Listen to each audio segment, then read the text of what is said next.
Hello my dear aspirants and future officers to Sutram academy. Sutram GS मतलब government service, आपको तो पता ही है। और देखो, हम लोगों ने आपके लिए एक बहुत ही बेहतरीन सीरीज अभी लाया है जिसका नाम है थिंक एज। थिंक एज क्या है? The Hindu insights and knowledge, यानी द हिंदू का जो भी न्यूज़ है, जो भी एडिटोरियल्स है, उसके इंसाइट्स, उनसे जुड़ी नॉलेज, उनको लेकर के हम आ रहे हैं आपके लिए। As as means editorials and dailies for GS excellence, यानी जो भी एडिटोरियल्स है और जो भी डेली के न्यूज़ हैं, उन सबको कैसे आप अपने जीएस में इंटीग्रेट करेंगे ताकि आपका आंसर बहुत बेहतरीन हो। क्योंकि हम जानते हैं कि हमारे मेंस एग्जामिनेशन में करंट अफेयर्स का बहुत इंपॉर्टेंट रोल है, आपके एसए में एडिटोरियल्स का बहुत इंपॉर्टेंट रोल है। तो इसीलिए आज का जो टॉपिक हम लेकर के आए हैं ये भी एक बहुत इंपॉर्टेंट टॉपिक है, specially for BPSC and UPSC exams and other state PCS exams as well. क्योंकि ये जो टॉपिक आज हम करने वाले हैं ये भी द हिंदू के एक आर्टिकल से लिया गया है और इसमें बात की जा रही है स्टार्टअप रेवोल्यूशन के बारे में जो कि हुआ तमिलनाडु में। आखिर तमिलनाडु ने ऐसा क्या किया जो कि हम बिहार में भी अडॉप्ट कर सकते हैं, हमारे पास पॉसिबिलिटी है बिहार में अडॉप्ट करने की।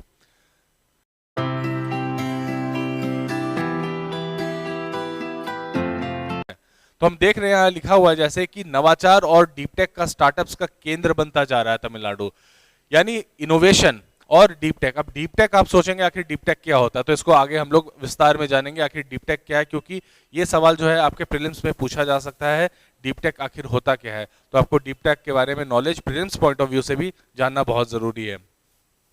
तो where government led ecosystem integrating capital inclusion and infrastructure, यानी जो सरकार है वो पूंजी, समावेशन और अवसंरचना को महत्व दे रही है, उसको वो इंटीग्रेट कर रही है। यानी कैपिटल, जो बिजनेस को चलाने के लिए सबसे इंपॉर्टेंट चीजें चाहिए, जो कि पूंजी हो गया, यानी आपको जो बेसिक पैसे चाहिए बिजनेस स्टार्ट करने के लिए, उस पूंजी का गवर्नमेंट उसमें अपना ये योगदान कर रही है। फिर जो इंक्लूजन है आपको, यानी समावेशी कर रहे हैं, यानी डिफरेंट सेक्शंस के चीजों को वो एक साथ ला रही है। इंफ्रास्ट्रक्चर दे रही है आपको, यानी अगर आप चाहे तो इंफ्रास्ट्रक्चर, यानी आप अगर आपको ऑफिस खोलना है, ठीक है, तो जैसे बिहार में ही अभी स्टार्टअप के लिए हमारे पास जितने भी स्कीम्स है उसके तहत जब आपका जो भी प्रपोजल एक्सेप्ट हो जाता है तो आपको एक ऑफिस वगैरह दिया जाता है। ऑफिस में आप अपने लैपटॉप वगैरह लगा करके प्रॉपर एक सेटअप करके आप अपना बिजनेस चला सकते हैं। तो वो एक इंफ्रास्ट्रक्चर है जो कि गवर्नमेंट दे रही है, जैसे तमिलनाडु में भी दे रही है और बिहार में भी वैसे दे रही है। तो ये चीजें बिहार में भी हो रही है, राइट।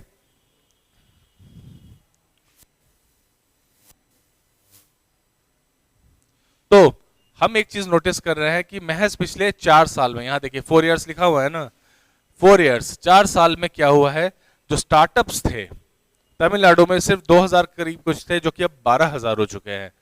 2000 से बढ़ के ये 12,000 हो चुके हैं, जो कि एक बहुत बड़ा जंप है। यानी कुछ तो सही हो रहा होगा ऐसा वहां पर।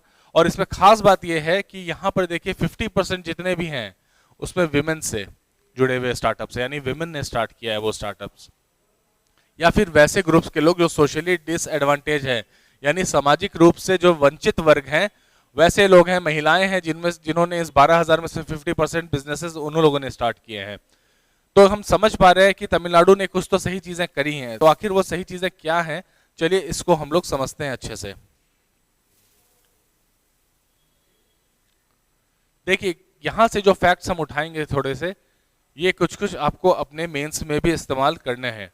जैसे ये तो आपका स्टैटिक पोर्शन है, that is not required for mains, आप चाहे तो ऐसे डाल सकते हैं अगर, पर ये तमिलनाडु का चूंकि डेटा है इसलिए आपको बहुत इंपॉर्टेंट नहीं है। हो सकता है एडिटोरियल्स में जब जब एसेज आप लिखते हैं तो एसेज में एज अ कंपैरिजन ड्रॉ करने के लिए आप ऐसा दे सकते हैं कि तमिलनाडु ने कुछ इस तरीके से अपने स्टार्टअप्स को इतने नंबर से इतने बढ़ाया है, तो बिहार भी ऐसा कुछ कर सकता है।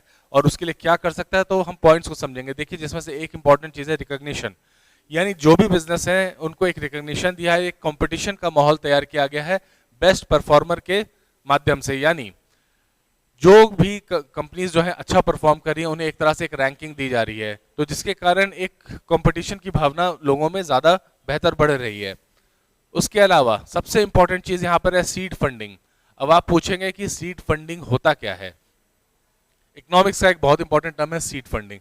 सीड फंडिंग बेसिकली आप ये समझिए कि कोई भी बिजनेस अगर स्टार्ट हो रहा है तो उस बिजनेस को स्टार्ट करने के लिए जो स्टार्टिंग में जो कैपिटल चाहिए, एक बिल्कुल स्टार्टिंग के समय का जो पैसा चाहिए, ठीक है, स्टार्ट यानी कोई बिजनेस को स्टार्ट करने के लिए चाहे उसको ऑफिस लेना हो, ठीक है, या फिर अपने ऑफिस में लगाने के लिए जो फर्नीचर है या इंटरनेट है या कंप्यूटर सिस्टम्स है या कुछ भी लेना है, तो वो सारी चीज़ों को जब आप फाइनेंस करते हैं तो पैसे जो लाते हैं उन पैसों को ही कहा जाता है सीड फंडिंग। यानी जैसे एक बीज सीड मतलब क्या है, एक बीज।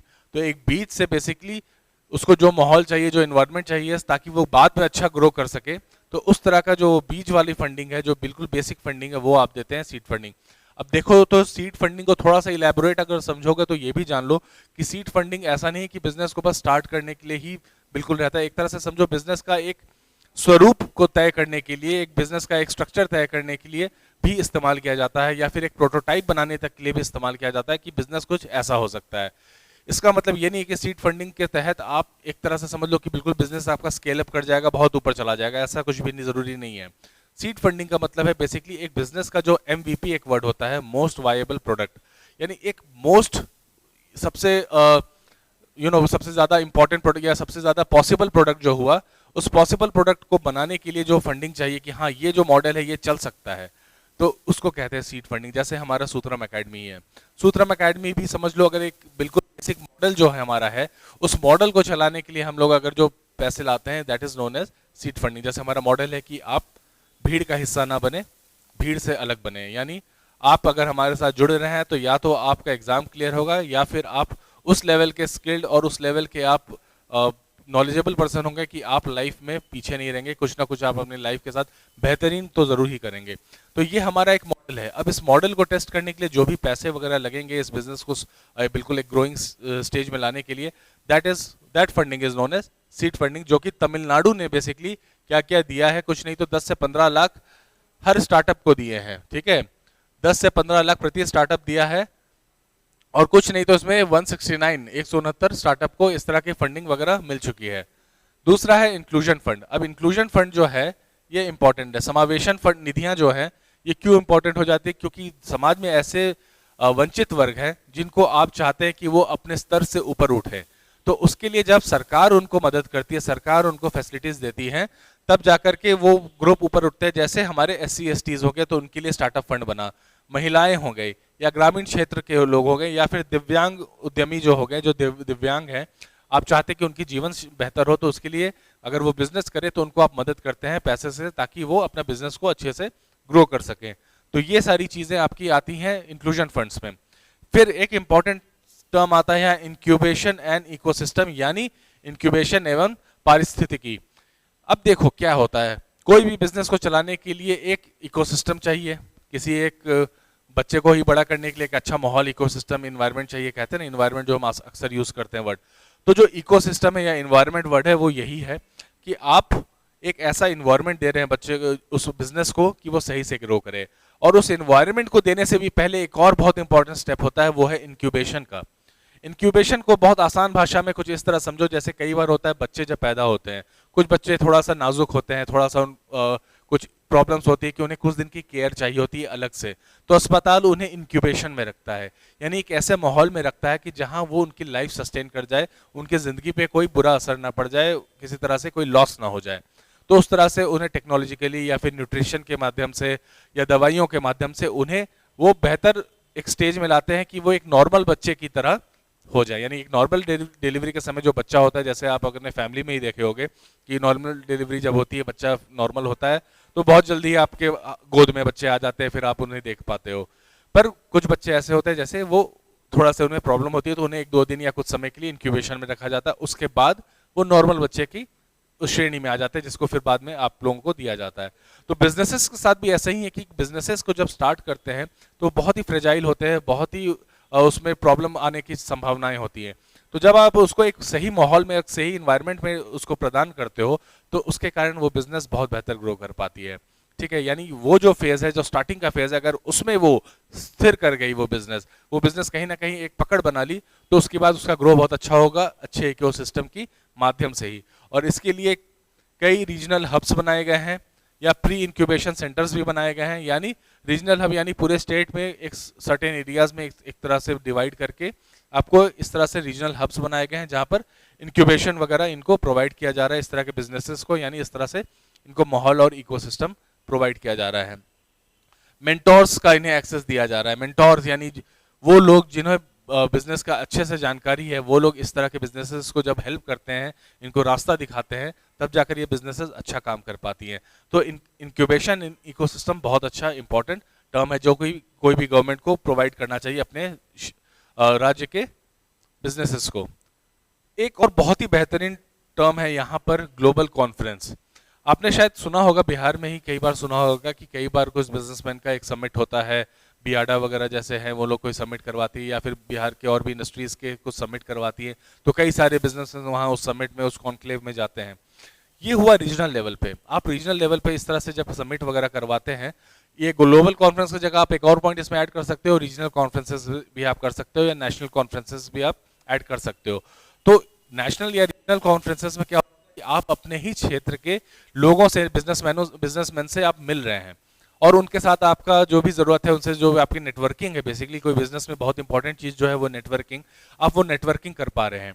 यानी हो सकता है कि अगर मैं एक टीचर हूं, मैं किसी ऐसे बिजनेसमैन को जानता हूं जो मुझे स्मार्ट बोर्ड प्रोवाइड करता हो, जिनका स्मार्ट बोर्ड का बिजनेस है, तो मेरा उनसे नेटवर्किंग होगा और मैं उनसे स्मार्ट बोर्ड ले सकता हूं। या फिर कोई ऐसा हो सकता है जिसके पास बहुत सारे बेंच और डेस्क है, वो मुझे वो प्रोवाइड कर सकता है, तो मेरी नेटवर्क उनसे होगी। तो जब आप ऐसे कॉन्क्लेव्स में जाते हो तो आप कई तरह के लोगों से मिलते हो, और इसके कारण फायदा क्या होता है, आपके बिजनेस एक दूसरे से जुड़ती है और हर कोई ग्रो करता है। पर यही चीज जब ग्लोबल कॉन्फ्रेंस में बदल जाता है, यानी ग्लोबल लेवल पे चला जाता है, तो यहाँ पर बातें और ज्यादा विविध हो जाती है और बड़ी हो जाती हैं, क्योंकि अब आप ग्लोबल लेवल के प्लेयर से मिल रहे हो। ग्लोबल लेवल के जब प्लेयर से आप मिलते हो, तब उसमें क्या होता है, एक तो बहुत इंपॉर्टेंट चीज, जैसे यहाँ पर एक लिखा हुआ है, एआई इनेबल्ड नेटवर्किंग। एआई सक्षम नेटवर्किंग, यानी टेक्नोलॉजी की बात हो रही है, यानी जो टेक्नोलॉजी इंडिया में नहीं है या इंडियन कंपनीज के पास नहीं है, वो विदेशों में, बड़े डेवलप्ड कंट्रीज में, अगर उनसे आप नेटवर्किंग कर रहे हो तो वहां से आप वो टेक्नोलॉजी ला सकते हो। फॉर एग्जाम्पल अगर मैं कहूँ, जैसे मेरा अभी का प्रिडिक्शन है कि ये जो टीचिंग का है काम जो है, ये 2030 आते आते हम टीचरों की जॉब भी जाने वाली है। क्यों? क्योंकि एआई इतना स्ट्रांग हो गया है, एआई अब वोकल हो गया है, तो ये बात करते करते आपको पढ़ा भी सकता है। तो हो सकता है भविष्य में 2030 तक कुछ ऐसे स्मार्ट बोर्ड्स आ जाने वाले हैं कि क्लास में बैठे हुए ऑनलाइन क्लासेस चल रही हैं, वो स्मार्ट बोर्ड ही सब कुछ मैनेज कर रहा है, यही स्मार्ट बोर्ड बोल भी रहा है, यही स्मार्ट बोर्ड पढ़ा भी रहा है, यही स्मार्ट बोर्ड इंसान की हैंडराइटिंग में लिख भी रहा है, और आप सिर्फ बैठे हुए और आपके सामने कोई टीचर नहीं है। तो हो सकता है कोई ऐसा टेक्नोलॉजी विदेश में कहीं पर कभी आ जाए और उसको कोई वहां से लेकर के बिहार में, इंडिया में आ जाए, राइट। तो ऐसे भी भविष्य होने की संभावना है। जब आप जुड़ते हैं बड़े देशों से, तब आपको ऐसी टेक्नोलॉजी मिलती है, स्पेस टेक की टेक्नोलॉजी मिलती है, कॉर्पोरेट इनोवेशन मिलता है। कॉर्पोरेट इनोवेशन मतलब जो आपको कोई भी बिजनेस को चलाने के लिए जो नॉलेज चाहिए, ऑपरेशनल नॉलेज चाहिए, सेल्स नॉलेज चाहिए, या फिर कैसे मैनेजमेंट करना है, एडमिनिस्ट्रेशन कैसे करना है अपने बिजनेस का, वो सारी नॉलेज जो है हर जगह हर तरीके से इंप्लीमेंट की जाती है। हर कोई कुछ नया अलग कर रहा है, तो जब आप वहां से सीख करके कोई चीज इंप्लीमेंट करते हो तो उस चीज को बहुत फायदा होता है। जैसे एक बहुत ही अच्छा तरीका है लीडरशिप का, जिसको जापान में कहा जाता है, जिसको पैटर्नलिस्टिक अप्रोच कहा जाता है, त्रिवादी अप्रोच कहा जाता है। लीडर्स जैसे हम लोग जानते हैं, जो मैनेजर्स होते हैं, अक्सर हमने देखा कि वो गुस्सा कर रहे हैं, डांट रहे हैं, तुमने सेल्स टारगेट नहीं किया, तुमने ये नहीं किया, इस तरह से हम लोग अक्सर देखते हैं। पर ये जो अप्रोच है, पैतृकवाद अप्रोच जो है, बेसिकली इसमें क्या होता है, इसमें जो लीडर होता है, यानी जो मैनेजर होता है, वो अपने को पिता की तरह देखता है और अपने सारे एम्प्लॉयज को बच्चों की तरह देखता है, राइट। तो होता है वो उनका ख्याल रखता है और वो उसको उस तरह से इज्जत देते हैं, उनसे उस तरह से करवाता है जैसे पिता बच्चों से करवाता है, और वो उस तरह से काम भी करते हैं क्योंकि उन्हें वो मिल रहा है अपने लीडर से। अब ये सोचो, ये जापान का ये कॉन्सेप्ट है, इसको कई कंपनीज इंडिया में भी इंप्लीमेंट करती हैं। तो अगर इस तरह के अप्रोच लेकर के आप इंडियन गवर्नेंस या किसी बिजनेस में लाते हो, तो सोचो वो उसका क्या इम्पैक्ट हो सकता है, कितने प्रोडक्टिविटी हो सकती है लोगों में। तो इस तरह की बहुत सारी थ्योरीज है, बहुत सारी चीजें हैं जो आप विदेशों से, दूसरे से भी सीख सकते हो, वहां की सभ्यताओं से सीख सकते हो। तो फायदा ये होता है ग्लोबल कॉन्फ्रेंसेस का, आप विविध तरह के लोगों से मिलते हैं, विविध तरह के बिजनेस आइडियोलॉजी से मिलते हैं, और उसके कारण फायदा होता है आपके बिजनेस का। यहां पर कुछ स्टैटिक कॉन्टेक्स्ट में अगर देखें तो कुछ कुछ बातें जो आपको बेसिकली समझ लो आपके प्रीलिम्स एग्जाम्स के लिए बहुत इंपॉर्टेंट हो जाते हैं, या आपके कॉन्सेप्ट बिल्डिंग के लिए बहुत इंपॉर्टेंट हो जाती है, वो चीजें यहां पर आपको समझनी पड़ेगी। एक तो इकोसिस्टम का, जैसे मैंने बताया कि आखिर कोई स्टार्टअप अगर है तो स्टार्टअप आने का फायदा क्या है, तो उससे फायदा क्या होता है, एक तो एम्प्लॉयमेंट बढ़ता है, रोजगार का सृजन होता है, प्रौद्योगिकी अपनाने का भी इसमें एक जरिया होता है, यानी कई तरह की टेक्नोलॉजीज आती ही आती हैं, और इंडस्ट्रियल डाइवर्सिफिकेशन होता है यानी औद्योगिक विविधीकरण होता है, यानी आप एक इंडस्ट्री से डिफरेंट इंडस्ट्री में चल सकते हैं। यानी अगर कोई टेक्सटाइल का बिजनेस कर रहा है तो उसको लगता है कि यार टेक्सटाइल तो बना ही रहे हैं, काम करते हैं हम सिलाई की मशीन भी बनाने लगे, तो यानी आप इंडस्ट्री को बदल रहे हैं, आप इंडस्ट्री बढ़ा रहे हैं। या हो सकता है उसको लगे कि यार अब हम आईटी में आ जाते हैं, तो वो आईटी खोल देते हैं अपनी कंपनीज, राइट। टाटा को अगर देखो तो वो क्या बनाती थी, स्टील वगैरह, लोहा वगैरह, फिर वो गाड़ी के बिजनेस में इंडस्ट्री में आई, ऑटोमोबाइल इंडस्ट्रीज में आई, वो आईटी के इंडस्ट्रीज में भी आ गई। तो इस तरह से जब आप स्टार्टअप्स करते हैं और स्टार्टअप को जब बूस्ट हो जाता है, उनके पास फंड्स आते हैं, तो डाइवर्सिफाई भी करते हैं। तो इंडस्ट्रियल डाइवर्सिफिकेशन का, अच्छा इंडस्ट्रियल डाइवर्सिफिकेशन का और क्या फायदा होता है? यही फायदा इंडस्ट्रियल डाइवर्सिफिकेशन का जो फायदा है, आखिर बिजनेसेस ऐसा क्यों करती हैं, तो उसका वजह क्या है बेसिकली? इंडस्ट्रियल डाइवर्सिफिकेशन में फायदा क्या होता है बिजनेसेस को, यानी अगर कोई एक इंडस्ट्री में कोई इश्यू आ जाता है, जैसे आईटी में अगर मान लो रिसेशन आ जाता है, तो जरूरी नहीं है कि दूसरी इंडस्ट्रीज अगर है तो उसमें भी प्रॉब्लम आए। तो यानी जो कंपनी है बेसिकली, जो ओनर है, वो हो सकता है एक इंडस्ट्री में लॉस में जाए, लेकिन ऐसा नहीं होगा कि वो बैंकरप्ट हो जाए। दूसरी इंडस्ट्रीज अगर उसकी चल रही है सही से, वहां कोई प्रॉब्लम नहीं आ रही है, तो यानी उसकी बिजनेसेस रन कर सकती है for a longer period of time, और वो कहीं ना कहीं कुछ चीजें कर सकता है जिसके कारण उसकी ये इंडस्ट्री जो लैग कर रही है वो भी कम से कम लैग ज्यादा नहीं करे। तो इंडस्ट्रियल डाइवर्सिफिकेशन का यही फायदा होता है कि आप एक तरह से लॉसेस को थोड़ा कम कर पाते हो। नाउ अब यहां पर देखें तो इंपॉर्टेंट क्या है, इंपॉर्टेंट है बेसिकली यहां पर देखें तो सीड फंडिंग मैंने आपको बता ही दिया, सीड फंडिंग क्या होती है, इंक्यूबेशन बता ही दिया। मेंटरशिप अगर जान लो तो बस सीधी सी बात है, आपको बिजनेस अगर आप कर रहे हो, गवर्नमेंट आपको उसमें हेल्प कर रही है मेंटरशिप से, यानी जितने भी बड़े बड़े बिजनेसेस हैं उस एरिया के या देश के कहीं के भी, अगर वो आपको उनसे इंटरेक्ट करवा रही है और आपको वो गाइडेंस दे रहे हैं कि आप अपने बिजनेस में ये कर दो, आप अपने बिजनेस में वैसे कर दो, देखो आप ये गलत कर रहे हो, इसके जगह पे ऐसा करो, आप ये चीज नहीं है, आपके पास ये मशीनरी नहीं है, आप ये अडॉप्ट कर लो। जब आपको कोई ऐसा बंदा जिसके पास एक्सपीरियंस है बिजनेस करने का, वो आपको मदद करेगा, तो जाहिर सी बात है कि आपका जो बिजनेस है वो रन करेगा, वो एक सही ट्रैक पे चलेगा। तो मेंटरशिप, जैसे आपके प्रिपरेशन में भी अच्छे मेंटर्स चाहिए जो आपको सही डिसीजंस दे लाइफ के लिए, सही आपको गाइडेंस दे लाइफ के लिए, तो वैसे जब आपको मेंटोर मिल जाते हैं तो आपकी बिजनेसेस भी बेसिकली अच्छी चलती है, इससे आपका जोखिम कम होता है और विकास तेज करता है। अब बात करते हैं डीप टेक और इनोवेशन की। आखिर डीप टेक क्या है?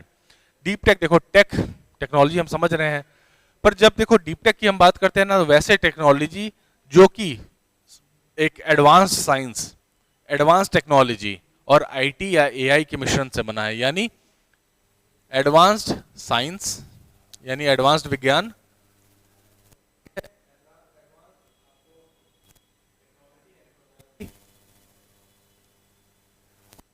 Plus IT and AI. IT और एआई, जो आज के समय, चूंकि एआई एक बहुत बड़ी चीज है, आईटी का एक बहुत ही इंपॉर्टेंट इनोवेशन है एआई। तो जब कोई भी टेक्नोलॉजी ऐसी आ रही है, कोई भी इनोवेशन ऐसी आ रही है जो साइंस का इस्तेमाल करके, एडवांस साइंस का इस्तेमाल करके, एडवांस साइंस जैसे क्या हुआ आपका, क्वांटम फिजिक्स एक सुना है आपने, क्वांटम फिजिक्स होता है, क्वांटम फिजिक्स का मान लो इस्तेमाल करके, अब क्वांटम फिजिक्स का इस्तेमाल आप करके क्या बना रहे हो? आजकल क्वांटम कंप्यूटिंग का नाम सुना है, क्वांटम कंप्यूटिंग की जा रही है। क्वांटम कंप्यूटिंग क्या है? एक तरह से टेक्नोलॉजी है वो, अब यानी साइंस का इस्तेमाल करके जब आप उसको इंजीनियरिंग में लाते हो तो एक टेक्नोलॉजी बनती है, तो वही है टेक्नोलॉजी। और इसमें जब आप एआई को इंटीग्रेट कर देते हो, एआई की मदद लेते हो इस काम को करने के लिए, क्वांटम टेक्नोलॉजी को और बेहतर करने के लिए, क्वांटम कंप्यूटिंग वगैरह को और बेहतर करने के लिए, that is known as deep tech. तो इस तरह की बहुत सारी चीजें हैं जो कि आज के समय में चल रही है। अगर आप बात करें तो ब्लॉकचेन भी हो गया, आप रोबोटिक्स में इस्तेमाल कर सकते हैं कि रोबोटिक्स में जब अभी तो नॉर्मल आप रोबोट्स देख रहे हो जिसको आप गेम से खेलते हो, चलाते हो, वो तो नॉर्मल है, साइंस है उसमें, साइंस प्लस इंजीनियरिंग यानी टेक्नोलॉजी हो गया ये। अब उसमें अगर एआई आ जाए, उसमें थोड़ा सा और ह्यूमनाइड वर्जन आ जाए, यानी वो जो रोबोट है वो खुद ब खुद चले, खुद ब खुद समझे क्या करना है, क्या बोलना है, एवरीथिंग, जो आजकल हम देख रहे हैं टेस्ला के रोबोट्स वगैरह आए हैं, ऑप्टिमस वगैरह नाम से जो आए हैं, अगर वैसा कुछ आ जाए, दैट इज डीप टेक। तो डीप टेक जो है अब भविष्य की ओर बढ़ना हुआ। आईटी के क्षेत्र को बस आईटी में ही लिमिटेड नहीं रहा कि आप सॉफ्टवेयर कोडिंग ही सिर्फ कर रहे हो, अब आप उसको इंप्लीमेंट करके और बेहतर कर रहे हो और आप ज्यादा डीपली जा रहे हो, दैट इज डीप टेक। तो डीप टेक में जब इनोवेशन होता है तब आपकी ग्रोथ की चांसेस और ज्यादा बढ़ जाती हैं, आपकी ग्रीन टेक्नोलॉजी बहुत बेहतर हो जाती है और आप स्पेस टेक्नोलॉजी में आप बेहतर हो सकते हैं, आप बहुत सारी चीजें आप इंटीग्रेट कर सकते हो उसके साथ, राइट। नेक्स्ट एक और इंपॉर्टेंट टर्म है इसमें, तो आप डीप टेक आप समझ गए। इनोवेशन तो मतलब सिर्फ नवाचार हुआ, यानी इनोवेशन मतलब कोई भी चीज, नई चीज का सृजन करना, दैट इज इनोवेशन, ठीक है। पॉलिसी इंस्ट्रूमेंट में आप देख रहे हो एक वर्ड है यहां पर, एक्सटेंडेड प्रोड्यूसर रिस्पॉन्सिबिलिटी, ठीक है, दैट इज ईपीआर, इसको शॉर्ट में ईपीआर भी कहते हैं। तो एक्सटेंडेड प्रोड्यूसर रिस्पॉन्सिबिलिटी क्या है, इस वर्ड को ही समझो।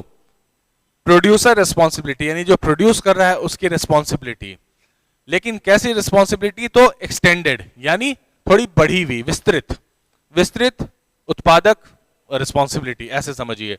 तो आखिर वो एक्सटेंडेड क्या है, तो उसमें एक्सटेंडेड का मतलब है यहाँ पर जो वेस्ट मैनेजमेंट की बात की जा रही है, यानी जब भी कोई भी प्रोडक्शन हो रहा है कोई चीज का, तो उसमें वेस्ट मैनेजमेंट करो, यानी वेस्ट तो जनरेट होना ही है, कुछ भी बनाइए, आप बिस्किट बनाइए या फिर लोहे के सरिये बनाइए या आप कुछ भी बनाइए, वेस्ट तो निकलना ही है।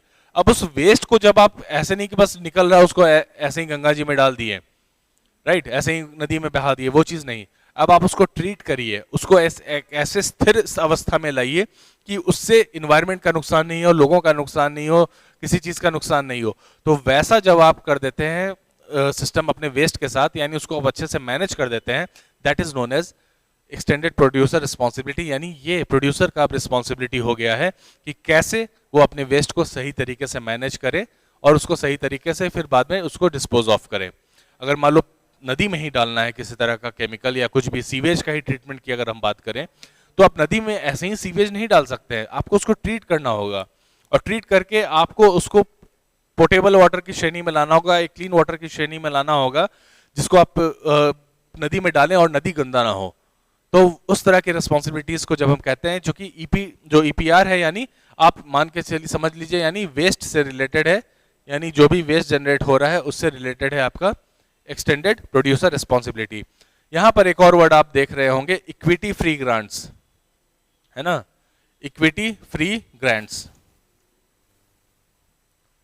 अब इक्विटी फ्री ग्रांट्स क्या है, बहुत लोग शार्क टैंक में तो इक्विटी वर्ड देखते हैं, मैं आपको इतने परसेंट 5% इक्विटी के बदले इतना पैसे दूंगा, वो दूंगा, ये दूंगा, इस तरह से होती ही बात है।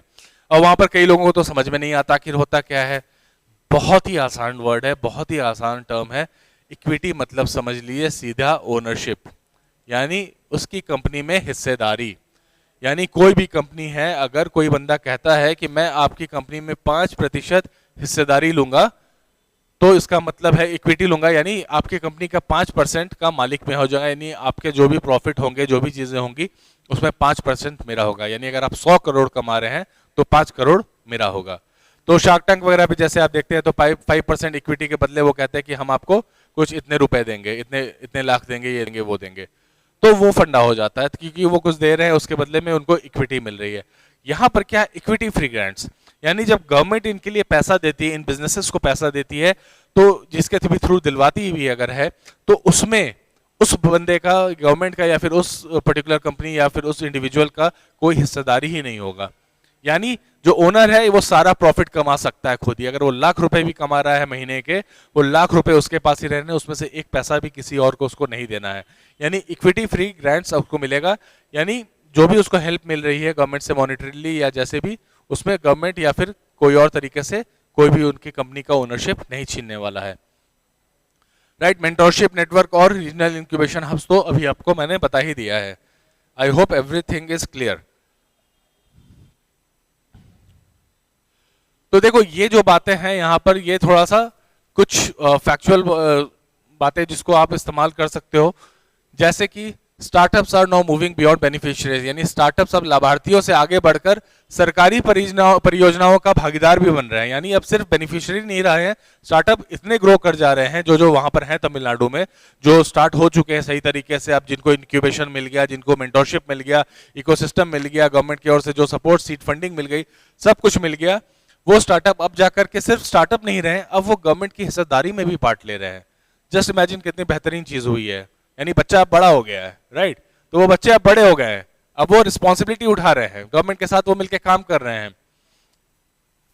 नेक्स्ट, अगर आगे देखो, सोशल इंक्लूजन एक बहुत बेहतरीन चीज हुआ, जिससे जो SC ST हो गए या विमेन हो गई, या फिर वैसे लोग जो डिफरेंटली एबल्ड हैं, यानी जो कि आपको अभी दिव्यांग हैं, उन लोगों को भी बहुत मदद मिला, जैसा हमने देखा है। जैसे तमिलनाडु का ये जो है तोजिल बूट कैंप्स हो गया, या फिर ग्रामम थोरम पुतोजिल करके इनके कार्यक्रम है, इनके बारे में यहाँ पर दिया हुआ है। तो ये कार्यक्रम वगैरह किए गए हैं जैसे उनके, ये आपके लिए इंपॉर्टेंट नहीं है, आपको याद रखने की ऐसा जरूरत नहीं है। इंफ्रास्ट्रक्चर एंड डिजिटल इंटीग्रेशन, जाहिर सी बात है बताया आपका किस तरह से इंफ्रास्ट्रक्चर बढ़ेगा, अवसंरचना बढ़ेगी और डिजिटल एकीकरण होगा, यानी डिजिटल इंटीग्रेशन आपका होगा जब आप कई तरह से आप बिजनेसेस को गवर्नमेंट के सपोर्ट के अंदर काम करते हो। Early stage startups receive subsidised services, mentorship and market access, reducing entry barriers, यानी जो प्रारंभिक चरण के जो भी आपके स्टार्टअप्स हैं, यानी जो बिल्कुल स्टार्ट हुए, उनको गवर्नमेंट सब्सिडी तो दे ही रही है, मेंटरशिप तो दे ही रही है, लेकिन बाजार में पहुंच हो, उपलब्ध हो, इस तरह की जो भी प्रवेश में उनकी बाधाएं होंगी, उन सारे बैरियर्स को, उन सारी बाधाओं को सरकार ये भी इंश्योर करिए कि ये बाधाएं उनको नहीं रहे। यानी गवर्नमेंट जो है तमिलनाडु की पूरी तरह से सपोर्ट करिए कि भाई बिजनेसेस तुम फेल मत करो, तुम शुरू हुए हो तो तुम फिर उसके बाद स्काई रॉकेट जाओ। इस तरह की एटीट्यूड, इस तरह से सारी पॉलिसीज बना रहे हैं वो लोग कि उस तरह से एक एक छोटी छोटी चीजों पे देख रहे हैं कि अगर वो बाजार में भी उतरना चाह रहे हैं तो उनको कुछ हेल्प मिल रहा है, उसमें किसी तरह के एंट्री का बैरियर नहीं है। सोचो किस लेवल पे वहां पर की पॉलिसी मेकिंग हुई है इन सब चीजों को लेकर के। और ग्लोबल कोऑपरेशन की जैसे बात कर रहे हैं हम लोग, वैश्विक सहयोग से, उससे क्या हुआ, ज्ञान का विनिमय हुआ है, यानी नॉलेज का एक्सचेंज हुआ है, और उससे कई सारी टेक्नोलॉजीज जो है हम देख रहे हैं आई हैं यहाँ पर। मेंस के लिए आपके कोई जो इंपॉर्टेंट पॉइंट्स हैं, तो आप यही समझिए कि आखिर जब स्टार्टअप अच्छे चलते हैं तो उससे हम लोग को इकोनॉमिक डेवलपमेंट होता ही होता है, यानी आर्थिक विकास जो होता ही है, रोजगार का सृजन होता है, निवेश का आकर्षण होता है, और ज्ञान आधारित अर्थव्यवस्था को प्रोत्साहन मिलता है।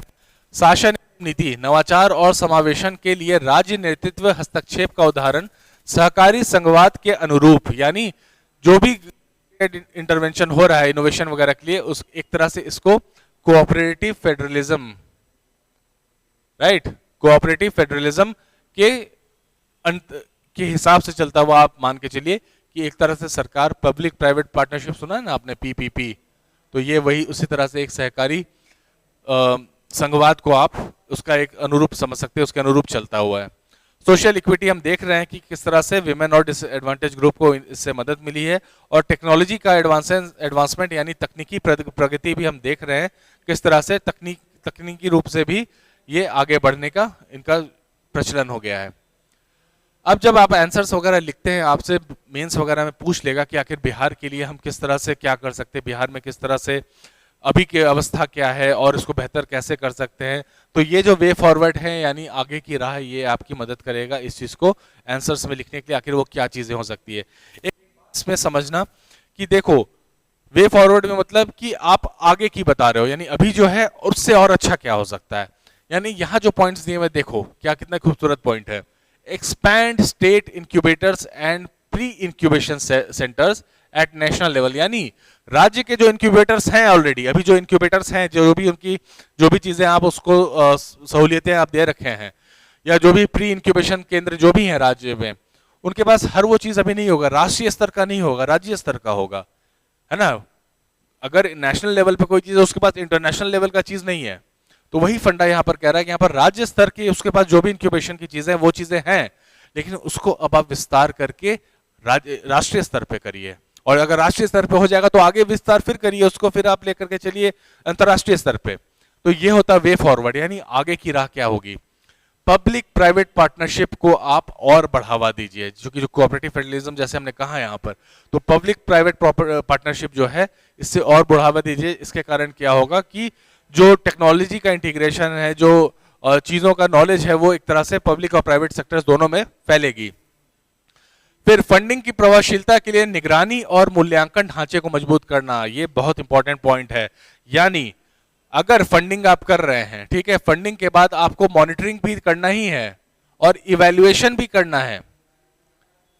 यानी अगर कोई कंपनी आपके कंपनी में पैसा क्यों लगाए, तो आप जब तक उसको सही से मॉनिटर नहीं कर रहे हैं और मॉनिटर करके आप पता नहीं लगा पा रहे हैं क्या अच्छा है क्या बुरा है, उसको अच्छे से इवैल्यूएट नहीं कर पा रहे हैं, और आप एक अच्छा रिपोर्ट नहीं बना पा रहे कि हाँ ये प्रॉब्लम्स, या फिर ये बहुत अच्छा क्यों चल रहा है, ये अच्छा ही चल रहा है और आगे भी अच्छा चलता रहेगा ये बिजनेस क्योंकि इसका ऐसा ही ढांचा है, इसका बेसिक स्ट्रक्चर ऐसा है, तो उसके अंदर फंडिंग और कैसे आएगी, कोई और उसमें पैसे इन्वेस्ट क्यों करेगा।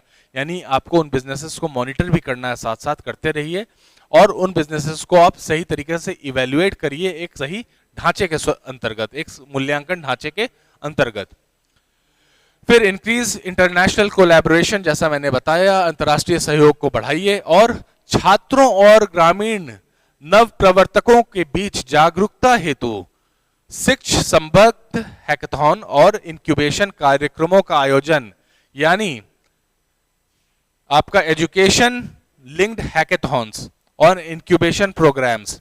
यानी आप क्या कह रहे हैं यहाँ पर, जो विद्यार्थी हैं या फिर ग्रामीण क्षेत्र के जो उद्यमी होना चाहते हैं, जो बड़ा करना चाहते हैं, उद्यमी हैं जो, अब जब इन लोगों को आप ले करके आते हैं और एक कुछ हैकाथॉन समझ लो, हैकाथॉन बेसिकली एक तरह का कोई कॉन्फ्रेंस टाइप का हुआ, ठीक है, एक आसान भाषा में कॉन्फ्रेंस टाइप का हुआ, जहां पर आप उनको टेक्नोलॉजी से रूबरू कराते हैं, आप उनके टेक्नोलॉजिकल एक्सपर्टीज को जानते हैं, उनको फिर आप बताते हैं कि ये और कैसे बेहतर हो सकता है। तो जब इस तरह के आप एजुकेशन लिंक्ड हैकाथॉन्स करते हैं तो जो बच्चे हैं या फिर जो ग्रामीण क्षेत्र के जो इनोवेटर हैं उनको इससे बहुत बढ़ावा मिलता है, वो और बेहतर करने के लिए उनको नॉलेज बढ़ता है और प्रेरणा मिलती है।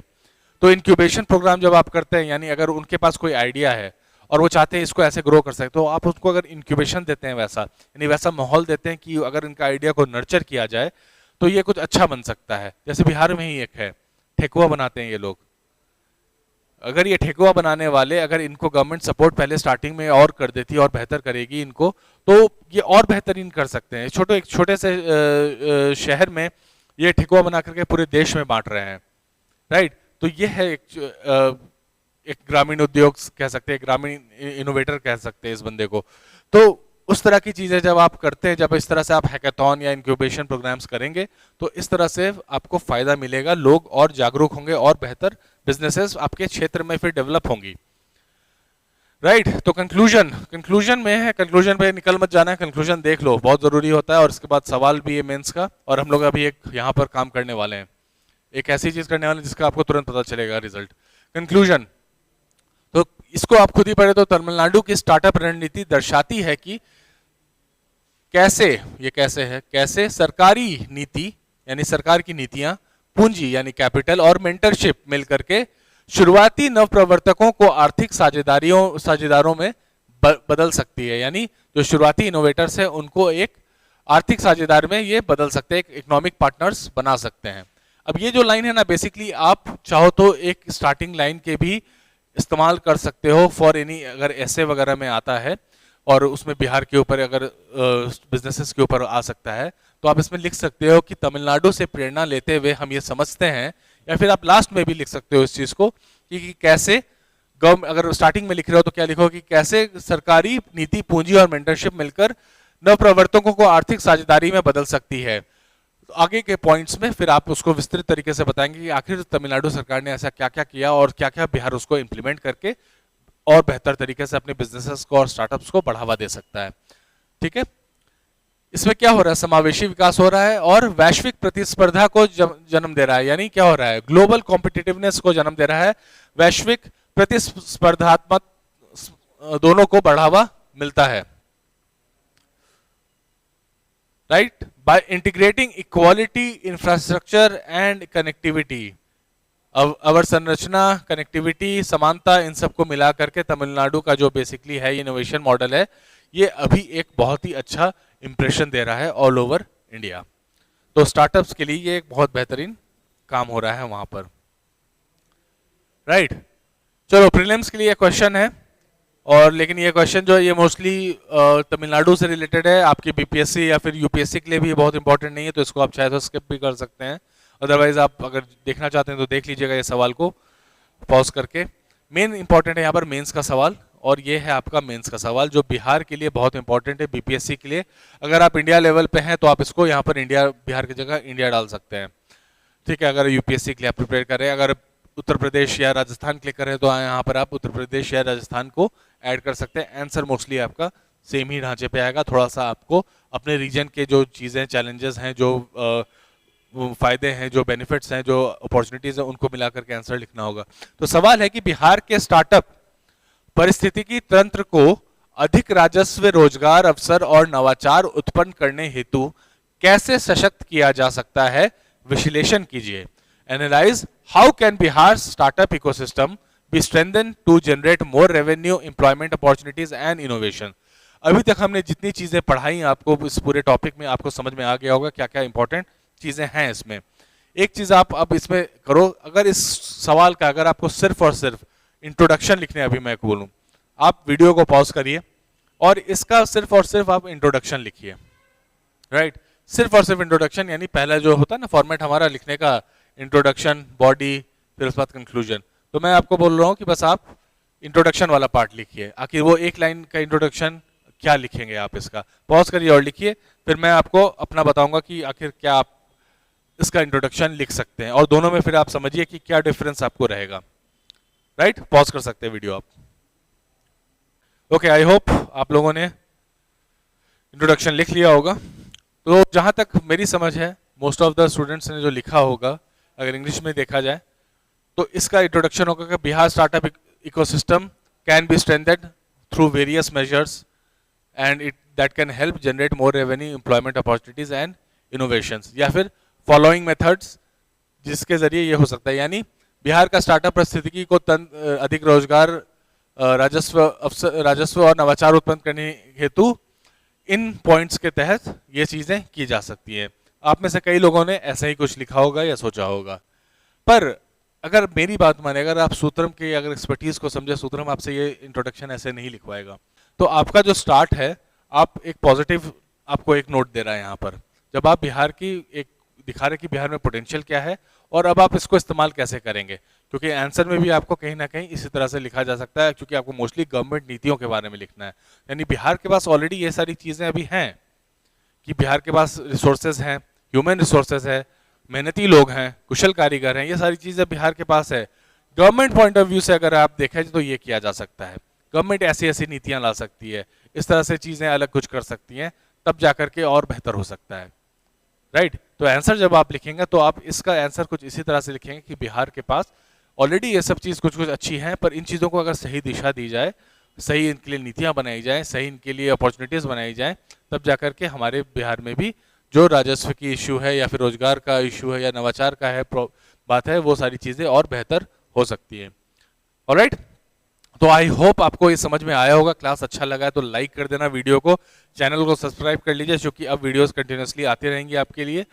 और मेंस हालांकि अभी तो दूर है, चूंकि मई अप्रैल में, लेकिन आपके पास एम्पल टाइम है। और मेंस का हमारा बैच चल रहा है, अगर आप बैच लेना चाहते हैं तो आपको नीचे डिस्क्रिप्शन में दिए हुए नंबर पे कांटेक्ट करिए, आपको मेंस का बैच हम प्रोवाइड करेंगे।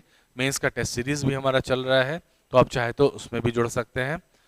तो thank you class, thank you so much. मेहनत करते रहिए, पढ़ते रहिए, अच्छे से पढ़िएगा तो रिजल्ट जरूर होगा। My best wishes to you. तथास्तु।